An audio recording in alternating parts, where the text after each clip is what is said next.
Kemudian juga beliau mengatakan bahkan orang yang menangis karena takut kepada Allah termasuk ke dalam 7 golongan yang Allah naungi pada hari kiamat. Sebagaimana diriwayatkan dalam As-Sahihain atau riwayat Bukhari dan Muslim.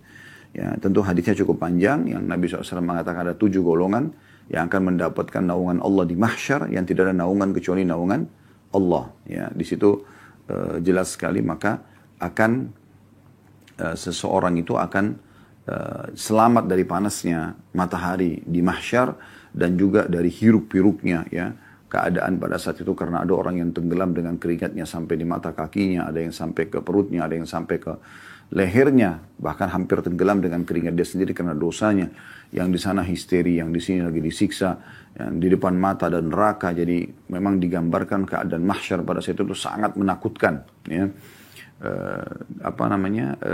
Dan memang orang berusaha untuk bagaimana bisa selamat pada saat itu ya. Ada 7 golongan yang Allah selamatkan. Mereka tidak merasakan panasnya matahari, mereka tidak melalui mahsyar kecuali sangat pendek waktu bagi mereka, dan mereka di bawah naungan Allah subhanahu wa ta'ala ya, dilindungi oleh Allah subhanahu wa ta'ala.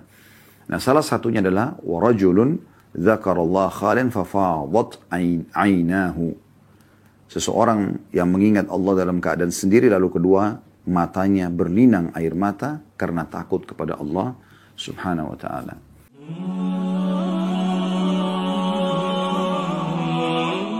Dan yang pertama adalah yang menjadi saksi bahasan kita, mata yang menangis karena Allah subhanahu wa ta'ala. Nah, ini mata pertama yang dipastikan ya, tidak akan disentuh oleh api neraka.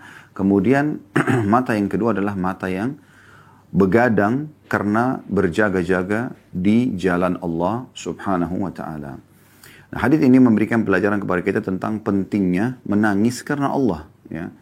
Karena memang menangis karena Allah ini dalam arti kata memang dia tersentuh hatinya karena sebutan atau karena menyebut nama Allah subhanahu wa ta'ala sebagai pencipta, atau mengenang nikmat-nikmat Allah yang begitu melimpah yang Allah berikan kepada dia, yang nikmat ini tiba-tiba yang membuat dia tersentuh dan mengingat Tuhannya Allah subhanahu wa ta'ala.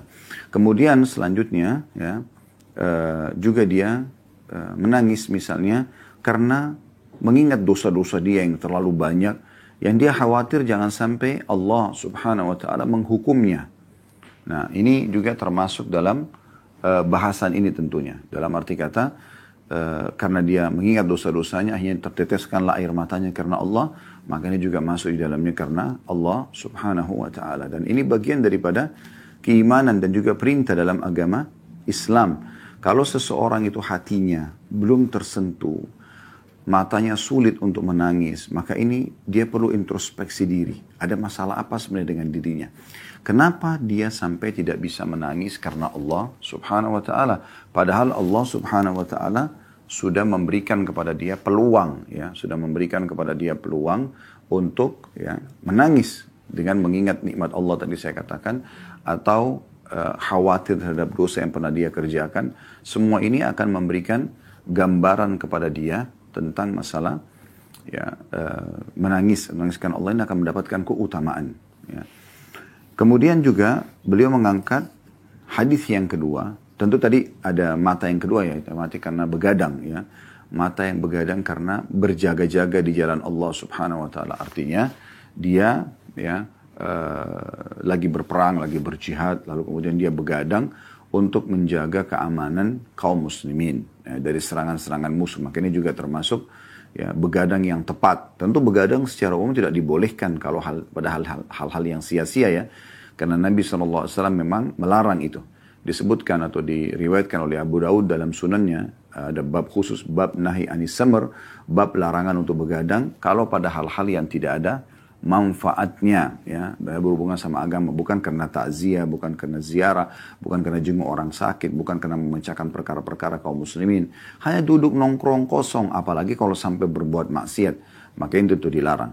Tapi kalau ada orang begadang karena dia sholat malam, dia karena Allah subhanahu wa ta'ala, karena di sini misalnya menjaga wilayah kaum muslimin agar jangan sampai diserang oleh musuh, maka ini semuanya ya masuk di dalam hal yang dibolehkan dan terpuji ya. Bahkan bisa selamat dari api neraka. Kemudian hadis yang kedua diangkat oleh beliau adalah hadis yang diriwayatkan oleh Ahmad dan Tirmidzi, dan hadis ini disahihkan oleh Albani dalam Sahihul Jami' nomor 7778. Yang berbunyi Nabi SAW bersabda, la yalijun nar rajulun baka min khasyatillahi hatta ya'uda al-labanu fid dar'i. Tidak akan masuk neraka seseorang yang menangis karena takut kepada Allah hingga susu itu kembali ke ambingnya. Jadi hadis ini sangat tegas ya, dan jelas, memberikan gambaran kepada kita bahwasanya siapapun ya, di antara kaum muslimin yang menangis karena Allah Subhanahu wa taala, dia tulus tersentuh hatinya, maka ada jaminan dari Nabi SAW, dia tidak akan disentuh oleh api neraka ya, sampai susu itu bisa dikembalikan ke embingnya. Dan ini tidak mungkin, susu yang sudah diperah dari embing kambing ya, itu tidak mungkin dikembalikan lagi karena sudah keluar gitu kan. Nah begitu juga dengan orang yang menangis karena Allah SWT. Tentu ini dengan konsekuensinya. Yaitu dia tidak kembali lagi kepada dosa-dosanya, ya, kekufuran misalnya, kesyirikan. Memang dia taubat nasuha, dia menangis karena Allah Subhanahu Wa Taala. Seperti itulah. Ya. Karena memang umumnya orang kalau tersentuh secara keimanan begini dalam hatinya, maka dia akan terus ya, lebih mudah istiqamah untuk mengerjakan apa yang Allah perintahkan dan meninggalkan apa yang Allah larang. Ya. Kemudian juga beliau mengatakan bahkan orang yang menangis karena takut kepada Allah termasuk ke dalam 7 golongan yang Allah naungi pada hari kiamat. Sebagaimana diriwayatkan dalam As-Sahihain atau riwayat Bukhari dan Muslim. Ya, tentu hadisnya cukup panjang yang Nabi SAW mengatakan ada 7 golongan yang akan mendapatkan naungan Allah di mahsyar yang tidak ada naungan kecuali naungan Allah. Ya, di situ jelas sekali maka akan seseorang itu akan selamat dari panasnya matahari di mahsyar dan juga dari hiruk-piruknya ya keadaan pada saat itu, karena ada orang yang tenggelam dengan keringatnya sampai di mata kakinya, ada yang sampai ke perutnya, ada yang sampai ke lehernya, bahkan hampir tenggelam dengan keringat dia sendiri karena dosanya. Yang di sana histeri, yang di sini lagi disiksa, yang di depan mata dan neraka. Jadi memang digambarkan keadaan mahsyar pada saat itu sangat menakutkan ya. Dan memang orang berusaha untuk bagaimana bisa selamat pada saat itu ya. Ada 7 golongan yang Allah selamatkan. Mereka tidak merasakan panasnya matahari, mereka tidak melalui mahsyar kecuali sangat pendek waktu bagi mereka, dan mereka di bawah naungan Allah Subhanahu wa taala ya, dilindungi oleh Allah Subhanahu wa taala. Nah, salah satunya adalah warajulun dzakarallaha khalian fafadat ainahu. Seseorang yang mengingat Allah dalam keadaan sendiri, lalu kedua matanya berlinang air mata karena takut kepada Allah Subhanahu wa taala. Jadi ini berarti satu keutamaan yang luar biasa, di mana orang kalau mengingat Tuhannya Allah Subhanahu wa taala sendirian, maka Allah Subhanahu wa taala akan memberikan naungan dia di mahsyar, tidak ada naungan kecuali naungannya. Anda bisa bayangkan bagaimana panasnya mahsyar pada saat itu ya. Karena digambarkan dalam surah Al-Hajj ya, tentang masalah pada saat itu orang-orang kita semua nanti akan melihat orang-orang itu seperti mabuk padahal mereka tidak mabuk. Wa taran nasa sukara wa hum bisukara walakinna 'adzaballahi syadid. Kalian melihat manusia itu seperti orang yang sempoyongan mabuk, tapi mereka tidak mabuk. Semua itu sebabnya karena siksa Allah sangat pedih ya, siksa Allah sangat pedih. Jadi memang keadaannya sangat memilukan pada saat itu ya. Belum lagi digambarkan dalam ayat yang lain, yauma yanfiru mar'u min akhihi wa ummihi wa abi. Pada hari itu di mahsyar itu ya, seseorang itu akan lari dari saudaranya, dari ibunya, dari ayahnya, wa sahibatihi wa bani, dari sahabatnya, dari pasangan hidupnya dan juga anak-anaknya. Likulli imri'in minhum yawma idzin sya'nu yughni. Pada hari itu semua orang berpikir untuk menyelamatkan dirinya saja. Bagaimana dia bisa selamat karena bahayanya pada saat itu ya. Orang berpikir untuk selamat saja karena depan mata neraka dengan gemuruhnya ya, dengan gejolaknya, dan neraka itu mengeluarkan suara-suara ledakan-ledakan api ya, dan orang yang masuk ke dalam neraka itu orang yang akan celaka selamanya udah, walaupun dia cuma beberapa saat menyelesaikan masa di dalam neraka itu ya. Jadi di situ akan mendapatkan naungan Allah Subhanahu wa taala. Dari 7 golongan adalah orang yang menangis karena takut kepada Allah Subhanahu wa taala. Ini kurang lebih 3 buah dalil yang diangkat oleh penulis, dan kedepannya insya Allah kita akan bahas nanti langkah ke-14, masalah melepaskan diri dari kezaliman. Baik, kita akan lebih dalam teman-teman sekalian membahas insya Allah tambahan-tambahan informasi tentang masalah ya, menangis karena Allah subhanahu wa ta'ala ini.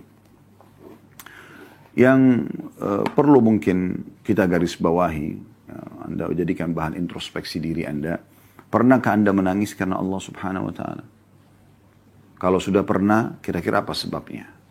Misalnya sebabnya Anda mengingat sebuah nikmat Allah, maka coba kenang selalu nikmat itu agar tangisan itu tidak pernah berhenti. Selalu merasa itu sebuah nikmat yang sangat besar. Dan besarkan nikmat Allah di mata kita walaupun sebenarnya kecil di mata sebagian orang. Contoh sederhana, misalnya kita masih diberikan umur yang panjang, masih bisa hidup sampai 30 tahun, 40 tahun, 50 tahun, 60 tahun, 80 tahun, 90 tahun. Ada orang diberikan umur yang cukup panjang. Sebuah nikmat yang tidak diberikan kepada semua orang. Atau mungkin di anggota tubuh Anda. Sudah pernah Anda bermuhasabah atau introspeksi diri bagaimana mata yang kita bisa pakai melihat sekarang. Anda bisa melihat sekarang walaupun secara online ke acara kami ini. Kami pun bisa ya mengadakan acara ini. Dan saya alhamdulillah bisa melihat sekitar studio ini. Allah memberikan kita mata yang tidak semua orang juga diberikan fasilitas yang sama. Jadi ada banyak orang yang diuji oleh Allah SWT dengan matanya tidak ada misalnya. Atau tidak memungkinkan untuk melihat. Ini ujian dari Allah SWT. Walaupun nanti Allah akan berikan karunia yang sangat besar bagi mereka gitu kan. Karena dalam sebuah hadis kata Nabi SAW, ya, Allah SWT berfirman, tidak ada hambaku yang aku ambil kedua hal yang dia cintai, maksudnya matanya, kecuali aku balas dengan surga. Namun kan orang yang masih diberikan penglihatan sebuah nikmat yang tidak terhingga. Berapa banyak hal-hal yang indah yang bisa kita lihat dengan mata kita, sebuah nikmat. Itu hanya bisa dilihat dengan mata. Atau berapa banyak hal-hal yang bisa bermudarat bagi kita, memberikan bahaya kepada kita. Kita terselamatkan karena bisa melihat bahaya tersebut sehingga kita menghindar. Nikmat Allah. Setiap hari. Berapa tahun sudah Anda gunakan mata Anda ini? Atau ada orang diberikan karunia mata tapi digunakan kemaksiatan kepada Allah SWT. Semoga Allah maafkan semua kesalahan mata-mata kita di masa lalu. Karena orang selalu sulit untuk luput dari kesalahan. Tapi ke depannya teman-teman sekalian coba perbaikin. Coba berusaha perbaikin supaya mata ini selamat dari hal-hal yang diharamkan. Sebagai bentuk syukur kepada Allah kita gunakan pada ketaatan kepadanya. Ya. Kita lihat Al-Quran, kita lihat cuplikan-cuplikan yang baik. Ya.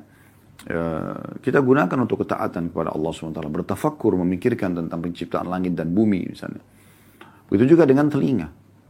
Sudah berapa tahun Anda gunakan telinga Anda yang nikmat ini besar sekali, gitu kan? Berapa banyak orang yang rusak gendang telinganya atau dia tuli, tidak bisa mendengarkan apapun yang orang ucapkan. Pernah Anda lihat orang-orang yang sudah berumur misalnya ada masalah dengan kupingnya sehingga menggunakan pendengar alat atau alat pendengar, maaf. Ya. Bagaimana dengan Anda yang tidak menggunakan itu? Setiap saat Anda sekarang per huruf yang saya ucapkan, per kata yang saya ucapkan Anda bisa dengar dengan jelas. Sehingga Anda bisa renungin apa yang disampaikan. Ini sebuah nikmat yang luar biasa. Pernahkah Anda berpikir ini? Merenungi nikmat ini sehingga Anda merasa ini sebuah nikmat yang Allah berikan kepada Anda. Dan Anda agungkan, besarkan nikmat itu. Supaya Anda bisa bersyukur kepada Allah dan Anda bisa meneteskan air mata. Begitu juga dengan hidung kita yang masih bisa berfungsi. Bisa membedakan mana wangi, mana busuk dalam waktu yang seketika. Ya. Bisa bernafas yang saking besarnya nikmat Allah pada hidung ini. Sehingga kita bisa menerima oksigen dan mengeluarkan hasil pembakaran dari tubuh kita. Dan dilengkapi perangkat ini dengan bulu-bulu hidung yang menjadi saring penyaring terhadap kotoran atau debu atau bakteri. Dan akhirnya Anda bersin pada saat sudah menumpuk. Itu kan nikmat yang luar biasa gitu. Allah kadang-kadang memberikan kepada kita di saat flu, hidung kita tidak bisa berfungsi maksimal. Sehingga akhirnya yang terjadi adalah, ya, kita tidak bisa mencium bau. Atau mungkin orang diuji dengan corona di masa sekarang. Semoga Allah selamatkan kita tentunya. Misal, dia tidak bisa mencium, tidak bisa membedakan. Ini kan kehilangan rasa. Hanya dengan sedikit Allah uji itu. Allah ingin menunjukkan kepada dia, ini saya uji kamu dengan menghilangkan rasa pencium ini. Dalam 2 hari, 3 hari, seminggu, 2 minggu. Tapi berapa tahun saya berikan kepada kamu yang kamu bisa gunakan dan bisa membedakan mana wangi, mana busuk dalam waktu yang seketika. Begitu juga teman-teman sekalian dengan mulut kita. Masih bisa kita fungsikan. Lidah kita bisa membedakan mana wangi, mana asam, mana manis, mana pedas dalam waktu seketika. Ya, semua anggota tubuh kita. kulit tangan, telapak tangan, jari-jari semua masih bisa berfungsi. Masya Allah, motoriknya masih bagus. Begitu juga dengan telapak kaki, begitu juga dengan kemaluan. Dan sekian banyak. Bahkan subhanallah, ada hal-hal yang mungkin bagi orang dianggap itu riskan untuk diberikan gambaran. Tapi itu sebuah nikmat yang besar. Anda bisa mengeluarkan angin, Anda bisa buang air besar, mengeluarkan ampas dari makanan dan minuman yang Anda makan. Ya, dengan buang air besar, buang air kecil. Itu sebuah nikmat yang tidak terhingga. Yang tidak terhingga. Ya. Berapa banyak orang yang tidak bisa mengeluarkan angin, tidak bisa buang air besar atau tidak bisa buang air kecil, ya, dengan beragam macam ujian yang Allah berikan, maka mereka kesulitan sekali. Ada orang yang lahir tidak bisa, mengeluarkan buang air besar dari lubang duburnya, maka harus dibuatkan tempat pembuangan khusus. Anda dari awal lahir sudah sempurna, sehingga akhirnya Anda bisa fungsikan itu. Setiap kali makan tidak dibutuhkan, Anda tinggal buang. Merasa mulus tinggal ke WC, kemudian membuangnya. Dengan begitu mudahnya keluar. Tanpa pernah Anda renungi nikmat ini. Kita bisa punya rasa, itu sebuah nikmat yang besar. Bayangkan teman-teman kalau kita nggak diberikan rasa oleh Allah SWT. Misalnya rasa lapar nih. Kita tahu jadi tubuh kita butuh nutrisi. Kalau Allah tidak berikan rasa lapar, tiba-tiba saja kita lemes, atau kita jatuh, atau kita bisa meninggal dunia. Sebuah nikmat. Sudah pernah Anda syukuri? Atau misalnya rasa kenyang. Kalau Anda tidak diberikan rasa kenyang, Anda cuma mau lapar saja, makan saja. Bagaimana bisa Anda tahu kebutuhan tubuh Anda? Ada rasa lapar, ada rasa kenyang, supaya Anda memberikan hak tubuh, supaya Anda berhenti. Ya, sudah cukup untuk mengkonsumsi atau memberikan konsumsian kepada tubuh kita. Dan sekian banyak nikmat Allah yang melimpah, yang luar biasa, yang memang Allah sangat pantas mengucapkan dalam firman-Nya, wa in ta'uddu ni'matallahi la tuhsuha. Kalau kalian ingin menghitung-hitung nikmat Allah, kalian tidak akan mampu untuk menghitungnya. Terlalu banyak nikmat Allah. Kemaluan kita bisa kita fungsikan, ya, baik itu interaksi biologis yang halal misalnya, atau kita membuang air seni, ya, hasil sulingan daripada, ya, air yang ada di tubuh kita, dan seterusnya lah, keluar. Masih berfungsi dengan baik. Berapa banyak orang yang bermasalah dengan kemaluannya misalnya. Dan sekian banyak lah, ya. Ya, kalau itu dalam diri kita sendiri sudah begitu banyak, apalagi kalau di luar diri kita. Makanya Allah mengatakan, wa fi anfusikum afala tubsirun. Di dalam diri kalian tidakkah kalian lihat besarnya nikmat Allah itu? Maka di sini kita dianjurkan untuk memperbesar nikmat Allah itu dan merenunginya, melihat kepada orang-orang yang di bawah kita, sehingga kita selalu bersyukur kepada Allah. Nah, banyak syukur ini akan membuat orang mudah untuk menangis. Ya, menangis. Ya, karena kita, contoh misalnya kalau ada orang berbuat baik dengan kita. Misal contoh, ada orang yang terus saja memberikan bantuan kepada kita, perhatian. Kadang-kadang kita tuh sampai tidak tahu harus berterima kasih seperti apa. Bahkan kadang-kadang yang berbicara adalah air mata. Pada saat ketemu kita menangis, lalu memeluk dia, mengucapkan terima kasih. Itu manusia yang dia pun hanya memberikan apa yang Allah berikan kepada dia. Sebagian yang Allah berikan kepada dia. Lalu kenapa dengan Tuhan Anda tidak tersentuh seperti itu? Yang tidak pernah meminta balasan kepada Anda. Bahkan ibadah yang kita kerjakan kepada Allah Azza wa Jalla bukan bentuk balasan terhadap kebaikan Allah. Sama sekali.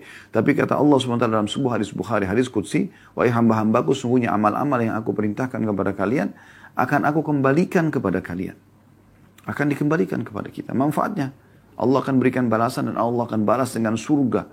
Kehidupan abadi. Selain itu juga di dunia akan diberikan kecukupan. Allah janjikan orang beriman seperti itu. Allah Subhanahu wa Ta'ala, teman-teman sekalian, mengajak orang-orang beriman agar tersentuh secara keimanan.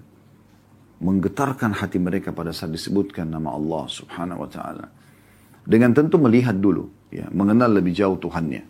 Dari ciptaan-ciptaannya. Yang dalam diri kita dari sudah kami jelaskan, di luar diri kita. Berapa banyak nikmat Allah Subhanahu wa Ta'ala yang kita bisa nikmati. Dari daging-daging halal, sayur-sayuran, buah-buahan, melimpah. Detik ini Anda mau makan sesuatu, kalau Anda lagi di rumah misalnya, atau Anda lagi di kantor, Anda tinggal bisa, mau apa nih, pengen, ada di rumah tinggal dimakan. Atau kalau Anda misalnya mau pesan online sekarang, bisa pesan, dalam hitungan menit bisa sampai ke rumah Anda bisa nikmatin semuanya. Ini enak, ini gurih, ini manis, ini asam, dan seterusnya. Ya. Jadi nikmat Allah luar biasa gitu. Coba besarkan ini teman-teman sekalian, supaya hati Anda ini tergetar pada saat disebut nama Allah SWT. Pemberi nikmat. Dia menciptakan kita, dia menghidupkan kita, dia memberikan semua kebutuhan kita, dia memandu kita kepada hidayahnya. Sehingga kita tahu mana boleh, mana tidak boleh. Terlalu besar nikmat Allah SWT. Ya, jadi sangat aneh kalau ada orang yang justru tidak tersentuh secara keimanan, apalagi sampai menangis karena mengingat nikmat Allah SWT yang melimpah. Allah menyebutkan tentang sifat orang-orang beriman dalam surah Al-Anfal ayat 2. A'udzu billahi minasyaitonir rajim. Ya. Innamal mu'minuna alladziina idza dzukirallahu wajilat qulubuhum wa idza tuliyat 'alaihim ayatuhu zadatuhum imanan wa 'ala rabbihim yatawakkalun. Sesungguhnya orang-orang yang beriman kepada Allah itu adalah mereka yang apabila disebut nama Allah gemetarlah hati mereka. Dan apabila dibacakan kepada mereka ayat-ayatnya bertambah iman mereka karena ayat tersebut, karenanya dan hanya kepada Rabb mereka bertawakal. Di sini Allah Subhanahu wa taala mengajak orang-orang beriman untuk menggetarkan hati mereka dengan cara melihat besarnya nikmat Allah yang melimpah pada mereka. Berapa banyak hal-hal yang buruk, ya, Anda kenang itu, jangan dilupakan. Yang telah Allah selamatkan kita dari keburukan tersebut. Kejahatan orang, tidak jadi tabrakan, tidak jadi keseleo, tidak jadi kena hal-hal yang buruk. Atau sudah kena tapi Allah berikan jalan keluar dari penyakit, gangguan orang. Allah selamatkan Anda dengan caranya. Maka nikmat Allah melimpah sekali. Gitu kan? Harusnya menggetarkan hati kita ini. Di saat disebut nama Allah Subhanahu wa ta'ala. Ya. Belum lagi kalau Allah berikan tambahan-tambahan nikmat yang melimpah seperti Anda diberikan kesempatan beribadah, sholat malam, sujud, berdoa, hadir majelis ilmu, berzikir, umrah dan haji, dan segala macam kebaikan-kebaikan. Ini nikmat yang harusnya tergetar hati kita, ya, karena Allah SWT memberikan itu semua. Ya, dan kita terselamatkan dari kemaksiatan kepada Allah. Kita nggak habiskan malam-malam kita bersama dengan para ahli maksiat di tempat-tempat dosa yang bisa saja mereka tertutup hidupnya dengan su'ul khatimah pada saat meninggal di tempat-tempat tersebut. Semoga Allah selamatkan kita selamanya. Itu contoh. Baik, kita lihat riwayat Ibnu Mas'ud radhiyallahu anhu. Beliau berkata, qala li Nabiyyu sallallahu alaihi wasallam, Nabi sallallahu alaihi wasallam berkata kepadaku, "Iqra' alayya al-Qur'an." Coba bacakan untukku Al-Qur'an. Qultu ya Rasulullah, akra'u alaika wa alaika unzil. Wahai utusan Allah, apakah kau harus membacakan Al-Quran buat anda sementara Al-Quran turun kepada anda? Qala inni uhibbu an asma'ahu min ghairi. Maka Nabi SAW mengatakan, aku ingin coba dengar dari orang lain. Faqara'tu alaihi surat An-Nisa hatta jitu ila hadhil ayah. Kata Abdullah bin Mas'ud radhiyallahu anhu, aku pun akhirnya membacakan, ya, ayat Al-Quran surah An-Nisa sampai aku tiba di firman Allah Subhanahu wa taala, tepatnya di ayat 40, ya. Jadi dari ayat 1 sampai ayat 40 Nabi SAW dengarkan. Pas tiba di ayat 40-nya yang berbunyi فَكَيْفَ إِذَا جِئْنَا مِنْ كُلِّ أُمَّةٍ بِشَهِيدٍ وَجِئْنَا بِكَ عَلَى هَؤُلَاءِ شَهِيدًا. فَكَيْفَ إِذَا جِئْنَا مِنْ كُلِّ أُمَّةٍ بِشَهِيدٍ وَجِئْنَا بِكَ عَلَى هَؤُلَاءِ شَهِيدًا. Bagaimana bila kami mendatangkan dari setiap umat-umat saksi dan kami jadikan engkau, hai Muhammad, kami datangkan engkau sebagai saksi terhadap mereka. Jadi ini salah satu nikmat Allah SWT kepada Nabi Muhammad SAW. Beliau akan menjadi saksi buat umat-umat sebelum beliau, walaupun ya, umat-umat ini telah lampau dan tidak dihadiri kehidupan mereka oleh Nabi SAW. Karena Nabi sudah diinformasikan dalam Al-Quran. Qala hasbukal an. Maka Nabi SAW tiba-tiba mengatakan, cukuplah sampai di sini. Faltafattu ilaihi fa idza ainahu tadrifan. Maka pada saat aku balik mengarah kepada Nabi SAW, aku temukan kedua mata beliau berteteskan air mata. Dan ini riwayat sahih, riwayat Bukhari dan juga Muslim. Baik teman-teman sekalian, disebutkan juga dalam beberapa riwayat yang lain bagaimana Uthman bin Affan radhiyallahu anhu sering sekali menangis. Ya. Disebutkan oleh Hani, maula Uthman bin Affan. Hani ini seorang budak yang dibeli oleh Uthman bin Affan lalu dibebaskan. Makanya ada istilah maula. Kana Uthman idza waqafa 'ala al-qabr. Uthman bin Affan seringkali kalau berdiri di atas kuburan, baka hatta yubla lihyatahu. Beliau menangis sampai jenggotnya basah dengan air mata tersebut. Faqila lahu, maka dikatakan kepadanya, tadhkurul jannata wan nara fala tabki wa tabki min hada. Kadang-kadang tersebutkan surga dan neraka di hadapanmu tapi kau tidak menangis. Masa dengan disebutkan kuburan atau berada di kuburan ini engkau malah menangis? Faqala inna Rasulullah sallallahu alaihi wasallam qala, Maka Uthman berkata, sungguhnya Rasulullah sallallahu alaihi wasallam berkata, innal qabra awwalu manzilatin min manazilil akhirah. Ketahuilah bahwasanya kuburan adalah tempat tinggal pertama dari tempat-tempat tinggal menuju ke akhirat. Fa in naja minhu fama ba'dahu aisar min. Kalau seseorang lolos dari kuburan itu, maka yang setelahnya lebih mudah buat dia. Wa in lam yanju minhu fama ba'dahu ashaddu min. Kalau dia tidak lolos dari kuburan tersebut, dia sudah disiksa di situ, maka setelahnya akan lebih sulit dan lebih berat bagi dia. Nah, ini sebuah statement yang sangat menarik dari seorang figur anak mantu Nabi SAW dan menikahi dua anak Nabi SAW. Subhanallah, menikahi satu anak Nabi saya sudah sebuah karunia. Ini dua anak Nabi SAW, perempuan, ya, Ruqayyah dan Ummu Kalthum radhiyallahu anhum ajma'in. Dan Nabi SAW sampai dapat julukan Utsman bin Affan Dzun Nurain, atau dua cahaya, karena menikahi dua anak Nabi SAW. Dan Nabi SAW mengatakan dalam beberapa riwayat, nikahkanlah Uthman dengan anak-anak perempuan kalian, karena aku menikahkan dia dengan kedua anakku karena perintah dari Allah Subhanahu wa Ta'ala. Jadi orang yang luar biasa gitu. Orang yang sudah dipastikan orang ini punya keimanan yang luar biasa sampai disuruh nikahkan gitu kan. Nabi SAW kedua anak perempuannya dengan beliau. Kemudian juga bagaimana Nabi SAW menjamin surga bagi Uthman bin Affan setelah membiayai pasukan Ushrah, ya. Kemudian Nabi SAW mengatakan tidak ada lagi yang bisa menghalangi Uthman masuk dalam surga setelah apa yang dilakukan. Tidak ada lagi yang bisa menghalangi Uthman masuk ke dalam surga setelah apa yang dia lakukan pada hari ini, gitu kan. Karena banyak yang dia infakkan di jalan Allah. Nabi SAW juga menyebutkan di antara 10 orang di jamin surga, kata Nabi SAW, Uthman di surga, ya. Dan beliau punya banyak keutamaan. Banyak sekali keutamaan, termasuk as-sabiqun al-awwalun, orang-orang yang pertama masuk Islam, ya, dari fase Mekah dulu, ya, dari fase Mekah, ya. Jadi memang ini sebuah keutamaan yang tidak terhingga gitu. Tapi beliau subhanallah juga menangis, padahal sudah dapat jaminan-jaminan surga gitu. Dan ini menandakan memang berarti teman-teman sekalian, menangis itu akan datang karena bentuk keimanan seseorang kepada Allah Subhanahu wa Ta'ala. Baru kemudian dia bisa menangis, ya. Makanya kita mohon kepada Allah Subhanahu wa Ta'ala agar diberikan kelunakan hati, ya, dan kemudian untuk meneteskan air mata dari mata kita ini karena Allah Subhanahu wa Ta'ala. Karena memang ini satu karunia yang luar biasa gitu, ya. Terutama di saat Allah sedang datangkan ujian kepada Anda, itu menandakan keimanan yang luar biasa gitu. Bagaimana Utsman bin Affan menangis setiap kali datang ke kuburan, dan kita berapa kali melewati kuburan tidak tersentuh gitu kan. Kemudian beliau pada saat ditanya, beliau mengatakan, sesungguhnya aku mengingat sabda Nabi SAW, kuburan adalah tempat menuju ke kehidupan akhirat. Kalau orang lolos di sini, maka akan lolos sesudahnya.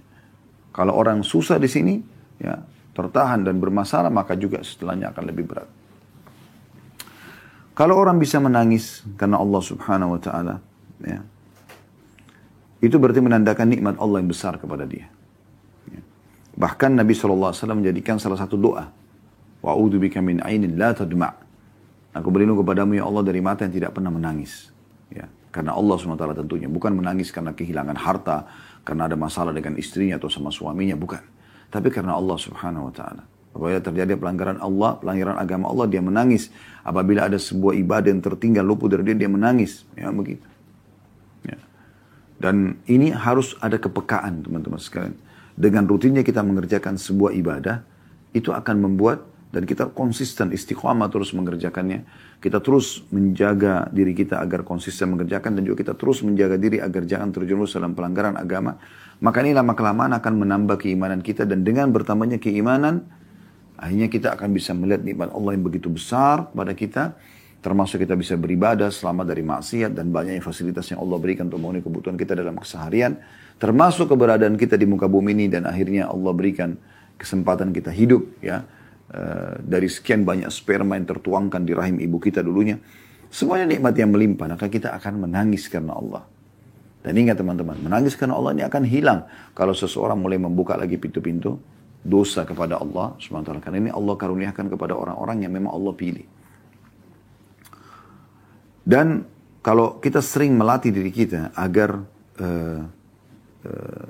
beribadah kepada Allah konsisten, memaksakan diri dalam hal itu, dan kita juga menyelamatkan diri kita dan terus memaksakan diri agar selamat dari seluruh maksiat, maka kita akan sampai pada sebuah riwayat yang disebutkan bahwasanya Nabi SAW bersabda, innal mu'mina yara dhunubahu ka'annahu qa'idun tahta jabal yakhafu an yaqa alaihi. Sesungguhnya orang-orang mukmin itu melihat dosa-dosanya seolah-olah dia berada di kaki sebuah gunung yang dia khawatir gunung itu akan menimpahnya. Dosa kecil aja sudah membuat seperti ini. Gelisah sekali. Wa innal fajira yara dhunubahu kadhubab marra ala anfi. Qala bihi hakadha. Dan seseorang yang durjana, durhaka, ya, melihat dosa-dosanya walaupun besar, hanya seperti lalat yang hinggap di hidungnya. Lalu Nabi SAW memberikan isyarat dengan tangannya, kemudian dia usir seperti ini saja. Nah, seakan-akan itu dosa kecil semua bagi dia, tidak penting, tidak masalah. Tapi orang mukmin tidak seperti itu. Dan ini akan muncul ya kepekaan itu kalau seseorang terus saja saya katakan menjaga ibadah-ibadah di jalan Allah SWT dengan cara memaksakan diri tentunya ya. Dia berusaha terus mengkomitmen menjaga kualitas dan kuantitas daripada ibadah-ibadahnya. Dan juga dia menjauhi semua jenis pelanggaran-pelanggaran. Ibnu Abi Jamrah rahimahullah menjelaskan hadis ini. Mengatakan, as-sabab fi dhalika anna qalbal mu'min manur atau munawwar. Artinya, sesungguhnya sebabnya ini adalah karena hati seorang mukmin itu diberikan cahaya. Fa idza ra'a min nafsi ma yukhalifu ma yanuru bihi qalbuhu, 'azama al-amru 'alaihi. Dan kalau seandainya dia melihat pada dirinya sesuatu yang menyelisih hatinya yang diberi cahaya tadi, maka hal itu akan menjadi berat baginya. Wal hikmatu fi at-tamthil bil jabal anna ghayrahu min al-halakat qad yahsul at-tasabbub ila an-najati minhu bi khilaf al-jabal idza saqata 'ala al-shakhs la yanju minhu adah. Dan di sini hikmah perumpamaan gunung yang diberikan oleh Nabi SAW apabila musibah yang menimpa manusia, ya, musibah apapun, selain runtuhnya gunung, mungkin dia masih kemungkinan bisa selamat darinya. Tetapi kalau sudah gunung yang menimpa dia, maka tidak ada orang yang selamat dari bongkahan gunung tersebut. Ya. Jadi nggak mungkin gitu. Nah, ini termasuk hal yang perlu digarisbawahi tentunya. Dan ini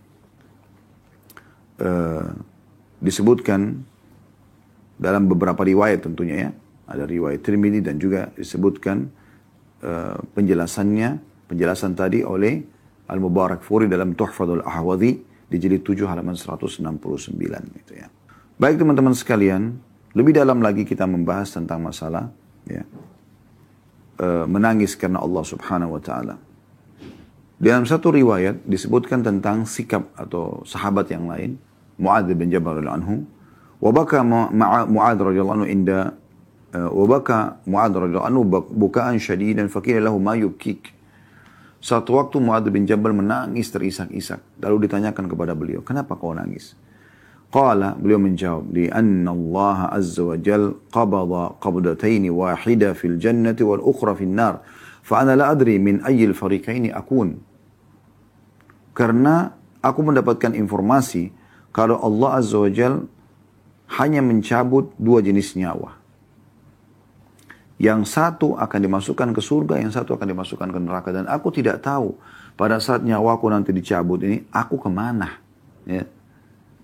Ke neraka atau ke surga? Padahal Mu'adz bin Jabal, da'i Nabi SAW. Sahabat yang mulia radhiyallahu anhu, menyaksikan turunnya wahyu. Bahkan dia termasuk sahabat pilihan sampai-sampai beliau radhiyallahu anhu diutus ke Yaman di awal-awal Islam. Untuk menjadi da'i, dan ini tidak gampang menjadi da'i, berarti dia sudah dianggap cukup untuk mengajarkan agama Islam oleh Nabi SAW dari sekian banyak sahabat. Tapi beliau masih mengatakan ini, ketakutannya jangan sampai nanti pada saat wafat, itu ruhnya termasuk ruh orang yang masuk ke dalam neraka. Kemudian juga dalam kisah yang lain, Abu Musa al-Ash'ari radhiyallahu anhu, satu waktu beliau pernah khutbah di kota Basra. Khatab Abu Musa al-Ash'ari radhiyallahu anhu marratan an-nas bil Basra. Suatu hari Abu Musa al-Ash'ari pernah khutbah di kota Basra menghadap kepada para manusia. Fadzakara fi khutbatihi an-nar. Maka beliau sempat menyebutkan di khutbahnya tentang masalah neraka. Fabaka hatta sakatat dumu'ahu 'ala al-mimbar. Maka beliau menangis terisak-isak sampai tetesan air matanya jatuh ke atas mimbar. Wa baka an-nas yawma idzin bukaan syadida. Dan pada saat itu orang-orang pun ikut menangis. Ya. Jadi ini contoh-contoh bagaimana mereka menangis karena Allah subhanahu wa ta'ala. Demikian pula dengan Al-Hasan Basri rahimahullah, seorang tabi'in. Baka Al-Hasan faqila lahu ma yubkik. Satu waktu pernah Al-Hasan Basri menangis, lalu ditanya, kenapa anda menangis? Qala akhafu an yatruhanillahu gadan fin nari wala yubali. Aku khawatir jangan sampai Allah masukkan aku ke dalam neraka nanti di akhirat dan Allah tidak peduli. Dan Allah tidak peduli. Ini ketakutan-ketakutan mereka yang luar biasa gitu. Ya. Tapi subhanallah, bedanya antara tangisan karena Allah dan tangisan kepada selain Allah, ini penting untuk diketahui ya. Kalau tangisan karena Allah, matanya menangis tapi hatinya senang, hatinya puas. Itu kalau Allah itu karena Allah subhanahu wa ta'ala. Tapi kalau menangis bukan karena Allah, maka matanya menangis, hatinya sedih. Hatinya pun murung. Ini bedanya. Jadi anda tinggal lihat, kalau anda menangis, apakah hati anda merasa puas, merasa ada ketenangan, ada sakinah, ada ketenangan yang anda dapatkan dalam hati, itu karena Allah SWT. Tapi kalau anda menangis dan hati anda pun masih ya sumpek, ya, masih sakit hati tersebut, maka ini semua bukan karena Allah SWT, tapi umumnya karena manusia. Kembali kepada hadis-hadis yang sudah disampaikan oleh penulis, ya, Syekh Mahmud Al-Misri, hafidhahullah, tentang hadis tadi, ya, yang kata Nabi SAW, la yalijun naru rajulun baka min khasyatillahi hatta ya'uda al-labanu fid dara'. Tidak akan pernah ya, masuk ke dalam neraka mata yang menangis karena takut kepada Allah subhanahu wa ta'ala. Ini luar biasa ini hadisnya. Ya. Karena memang sangat dalam ya, makna daripada hadis ini. Ya. Dan menangis ini adalah fitrah. Sebenarnya juga orang ketawa juga sama ya. Ketawa juga dibolehkan tapi asal tidak berlebihan. Tapi menangis ini ada fitrah, ada potensi dalam diri kita. Allah menjelaskan dalam surah An-Najm ayat 43. Huwa wa annahu wa adhaka wa annahu wa adhaka wa abka. Dan bahwasanya dialah yang menjadikan orang tertawa dan menangis. Ya. Beliau berkata, ai qadha asbab ad-dahki wal buka. Artinya Allah SWT menyiapkan tentang sebab-sebab orang bisa tertawa dan menangis. Wa qala Atha bin Abi Muslim, dan Atha bin Abi Muslim berkata, yakni afrah wa ahzan. Dia memberikan kegembiraan dan juga memberikan kesedihan. Lianna al-farah yajlubu ad-dahik. Karena gembira menyebabkan orang bisa tertawa. Wal hazan yajlibul buka. Dan kesedihan bisa membawa pada tangisan. Artinya ada potensi ini sebenarnya. Tetapi di saat seseorang itu menunggangi kesedihan dia untuk lebih mengingat nikmat-nikmat Allah yang melimpah kepada dia, maka ini yang diharapkan. Ini yang diharapkan, sebagaimana sudah kami jelaskan tadi. Atau dia ya, khawatir terhadap dosa-dosa yang telah dia lakukan. Gitu kan? Ibnu Qayyim rahimahullah menjelaskan bahwa tangisan ada 10 jenis. Salah satunya adalah seseorang melihat manusia menangis karena satu perkara. Kemudian dia ikut menangis bersama mereka sedangkan ia tidak tahu mengapa ia menangis. Ia melihat mereka menangis maka ikut menangis. Ini ada orang seperti itu ya. Kalau seandainya dia menangis ya, karena dia tahu misalnya ada orang menangis karena ceramah, kayak tadi contoh kasus ya. Bagaimana ada sahabat Abu Musa al-Ash'ari khutbah tentang neraka lalu menangis. Kemudian orang-orang yang dengarkan juga ikut menangis. Maka itu hal yang positif. Atau ada seseorang yang menangis karena terharu misalnya, karena dia Allah mudahkan untuk beribadah atau disembuhkan dari penyakit atau diselamatkan dari mara bahaya. Kemudian dia menangis, Anda pun ikut menangis karena melihat ini adalah sebuah nikmat. Ini adalah hal yang baik, ya, positif. Tapi kalau Anda menangis tanpa tahu sebabnya apa, maka tidak ada manfaatnya sama sekali. Tidak ada manfaatnya sama sekali. Apa manfaatnya gitu? Nggak ada manfaatnya. Apalagi kalau tangisannya kena riya, sengaja dibuat-buat supaya dipuji oleh manusia, supaya dikatakan, oh ini dia menangis nih karena baca ayat Al-Quran. Nah ini contoh. Maka dia tidak ada manfaatnya sama sekali. Ya. Dan kebanyakan orang, subhanallah, justru mereka membuat ya tangisan-tangisan ini. Ada yang menjual tangisannya. Ada orang yang dibayar khusus untuk datang ke satu acara kematian, lalu kemudian dia menangis. Ya. Dibayar untuk itu. Pura-pura menghebohkan atau apalah, dibayar untuk menangis. Ini semua tidak ada manfaatnya buat dia. Sama sekali. Ya. Ada juga orang menangis karena mau menipu. Mau menunjukkan kalau dirinya tidak melakukan kesalahan. Padahal sebenarnya melakukan kesalahan. Dan Allah maha mengetahui semua itu. Ya'lamu sirrakum wa jahrakum. Allah itu mengetahui apa yang kalian sembunyikan dan apa yang kalian terang-terangkan. Bahkan Allah mengatakan, ya'lamu kha'inatal a'yun wa ma tukhfis sudur. Ya'lamu kha'inatal a'yuni wa ma tukhfis sudur. Allah itu mengetahui apa yang dikhianati oleh mata. Lihat ke sana tapi tujuannya ke sana, gitu kan. Dan apa yang disembunyikan dalam hati. Dalam ayat yang lain, innallaha alimun bidzatis sudur. Allah sangat mengetahui isi-isi hati itu. Jadi percuma saja kalau Anda hanya merekayasa, tidak akan ada manfaatnya sama sekali. Ya, tapi yang kita masukkan di sini adalah tangisan memang yang karena Allah subhanahu wa ta'ala. Dan tadi sudah saya kasih kata kuncinya, sebenarnya lebih kepada orang itu rajin mengerjakan perintah-perintah Allah dan terus dia komitmen menjaganya dengan mengejar keutamaan-keutamaannya serta menjauhi kemaksiatan. Anda akan sampai pada sebuah titik nanti di mana Anda akan sering sekali tersentuh secara keimanan. Sehingga Anda meneteskan air mata karena Allah subhanahu wa ta'ala. Ini terjadi ya kepada para nabi-nabi ya. Allah SWT memuji para nabi-nabinya ya. Kalau mereka itu sering menangis karena Allah SWT. Karena melihat nikmat Allah yang melimpah yang Allah berikan kepada mereka. Diberikan kesempatan beribadah dan juga diberikan keselamatan dari kemaksiatan. Allah memberikan gambaran dalam surah Maryam ayat 58. Ulaika alladhina an'ama Allahu alaihim minan nabiyyin min dzurriyyati Adam wa mimman hamalna ma'a Nuh wa min dzurriyyati Ibrahim wa Israil. ومن ذرية إبراهيم وإسرائيل وممن هدينا واجتبينا إذا تتلى عليهم آيات الله إذا تتلى عليهم آيات الرحمن خروا سجدا وبكيا. Saya ulangi, mohon maaf. أولئك الذين أنعم الله عليهم من النبيين من ذرية آدم وممن حملنا مع نوح ومن ذرية إبراهيم وإسرائيل وممن هدينا واجتبينا إذا تتلى عليهم آيات الرحمن خروا سجدا وبكيا. Artinya, mereka itulah orang-orang yang telah diberi nikmat oleh Allah, yaitu para nabi dari keturunan Adam dan dari orang-orang yang kami angkat bersama Nuh dan dari keturunan Ibrahim dan Israel, maksudnya Nabi ya, Yakub, dan dari orang-orang yang telah kami beri petunjuk dan telah kami pilih. Apabila dibacakan ayat-ayat Allah yang Maha Pemurah kepada mereka, maka mereka menyungkur dengan bersujud dan mereka menangis. Tidak mungkin mereka bisa menangis kecuali ya tersentuh secara keimanan, dan ini tidak mungkin kecuali karena ketaatan-ketaatan dan menjauhi kemaksiatan. Demikian pula para malaikat penghuni langit, mereka sering kali menangis.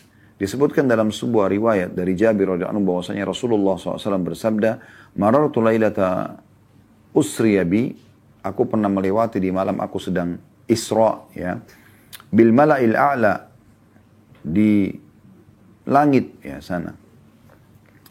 Wa Jibril kal jalis al-bali min khasyatillah. Jadi mereka, atau ketika malam Isra, aku melewati penghuni langit dan malaikat Jibril. Maka mereka seolah-olah seperti alas pelana yang tua dan usang karena takut kepada Allah subhanahu wa ta'ala. Dan dari Anas juga radhiyallahu anhu, tadi dari Jabir, dari Anas, sahabat Nabi yang lain radhiyallahu anhu meriwayatkan dari Nabi SAW, beliau mengatakan bahwasanya Jibril berkata, "Mali la ara Mikail dahikan qat." Ya. Bahwasanya Nabi SAW pernah bertanya kepada kepada Jibril, "Mengapa aku tidak pernah melihat Mikail tertawa sedikit pun?" Qala ma dahika Mikail mundu khuliqatin nar. Ketahuilah bahwasanya Mikail tidak pernah tertawa semenjak Allah ciptakan neraka. Padahal Mikail jelas malaikat akan selamat dari api neraka. Tapi semenjak Allah ciptakan dan Mikail tahu bagaimana dahsyatnya neraka itu, maka beliau tidak pernah lagi tertawa. Jadi beliau serius dalam masalah-masalah seperti ini ya. Dan ini diriwayatkan oleh At-Tabarani dalam kitab Al-Awsatnya, dan juga Ahmad meriwayatkan serta disahihkan oleh Syekh Albani dalam hadis-hadis seperti ini. Begitu juga Ibnu Umar radhiyallahu anhu mengatakan statement yang menarik ya. Beliau mengatakan, li an adma min khasyatillahi ahabbu ilayya min an atasaddaqa bi alfi dinar. Aku menangis karena Allah sekali aja lebih aku cintai daripada aku bersedekah dengan 1000 dinar. Coba bayangkan. Sedekah yang biasa banyak orang berpikir adalah ibadah yang besar. Ya, di sini Abdullah bin Umar ingin menggambarkan bagaimana besarnya pahala orang yang menangis karena Allah. Aku menangis Karena Allah sekali saja lebih aku cintai daripada bersedekah dengan 1000 dinar. Ka'ab al-Ahbar berkata, "Lian abqa min khasyatillahi fatasilu dumu'i ala wajnati ahabbu ilayya min an tasaddaqa biwazni dhahab atau biwazni dhahaba." Sungguhnya mengalirnya air mataku sehingga membasahi kedua pipiku karena takut kepada Allah lebih aku sukai daripada aku berinfak emas yang besarnya seukuran tubuhku. Coba bayangkan bagaimana mereka luar biasa tersentuh secara keimanan, mereka tidak mau sama sekali. Ya, luput daripada menangis karena Allah Subhanahu wa ta'ala. Dan Nabi SAW sudah ingatkan kita dalam hadits yang masyhur di mana beliau mengatakan uridat alil jannah wan nar, diperlihatkan kepadaku surga dan neraka, falam aral kal yaumi minal khairi wasyarri, dan aku belum pernah melihat kebaikan, keindahan yang ditampakkan maksudnya surga dan keburukan ya, yang sangat dahsyat seperti hari ini.